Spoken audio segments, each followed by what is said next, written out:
পাবনাবাসীর দীর্ঘদিনের অপেক্ষার অবসান হতে যাচ্ছে।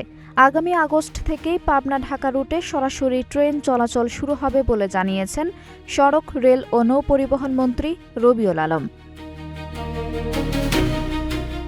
শনিবার বিকেলে পাবনা সার্কিট হাউস মিলনায়তনের সরকারি কর্মকর্তা ও সুধী সমাজের সঙ্গে মতবিনিময় শেষে সাংবাদিকদের এ তথ্য জানান তিনি।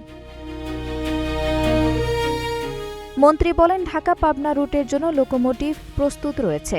আগামী মাসে নতুন কোচ আসার পর অগ্রাধিকার ভিত্তিতেই এই রুটে ট্রেন চালু করা হবে। পাবনা একটা রেল চালু করতে চলেছি।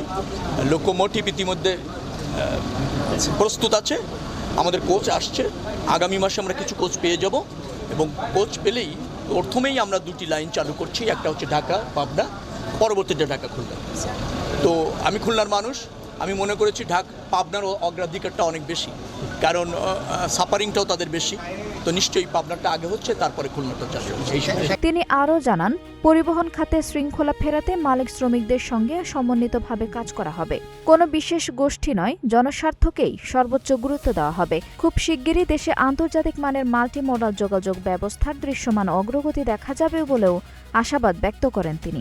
এই সমন্বয়টা আমরা করছি, সেখানে পরিবহন মালিক সমিতির যারা আছেন এবং মালিক যারা আছেন, যদি আমি এভাবেও বলি, তাদের সর্বাত্মক সহযোগিতা আমরা পাচ্ছি। তারাও একটা আমূল পরিবর্তন চায়, একটা শৃঙ্খলা চায়, একটা জবাবদিহিতার মধ্যেও থাকতে চায়, একটা ধরেন মনোরম পরিবেশটা এনশিওর করতে চায় যোগাযোগ ক্ষেত্রে। তো তাদের সহযোগিতা আছে।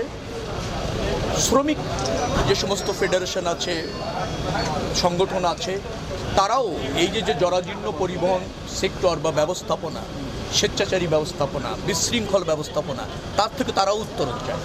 এটা হলে যেটা হয়, জনগণ যেমন সেবা পায়, পরিবহন মালিকরাও আমার কাছে মনে হয় স্বস্তিতে থাকবে, লাভবান হবে। পরিবহন শ্রমিকরাও কিন্তু তাদের জীবনযাত্রার মানের উন্নয়ন হবে, পরিবর্তন হবে। মধ্যে ওটা আমলে নিয়েছে এবং বাস্তবায়ন করবার জন্য প্রাথমিক পর্যায়ে যে সমস্ত কার্যক্রম থাকে সেটা ইতিমধ্যে চালু হয়েছে। ফিজিবিলিটি স্টাডি বলেন, একটা ডিপিপি প্রণয়ন বলেন, এগুলো তো একটা প্রকল্পের প্রাথমিক ধাপ। সেটি ইতিমধ্যে আপনার গ্রহণ করা হয়েছে এবং অনুসরণ করে চলছে। আঞ্জুম হক আরবি, নাগরিক প্রতিদিন।